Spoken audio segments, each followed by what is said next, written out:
মন্দিরটা আসলে মনোমুগ্ধকর একটা মন্দির। বাংলাদেশে খুব কম সংখ্যক মন্দিরই এমন সুন্দর আছে। তো এটা ছিল চট্টগ্রাম গোয়ালপাড়ার ইস্কন মন্দিরটা।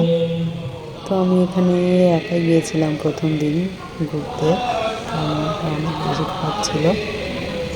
তাই ভাবলাম যাই ভগবান দর্শন করে আসি, যদি একটু মনটা ভালো হয়। তো আমি টোটালি চিনতাম না, কিন্তু আমার মনে অর্থাৎ নিজের সাহস করে একা একাই বেরিয়ে পড়লাম। বেরিয়ে পড়ে আমি ঠিকই ভগবান দর্শনে ঠিক জায়গা মতো চলে এসেছি।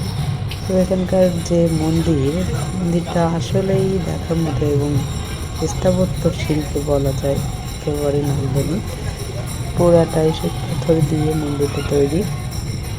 যারা চট্টগ্রামে আসবেন বা এসেছেন তারা অবশ্যই একবার মন্দিরটা ঘুরে দেখে যাবেন।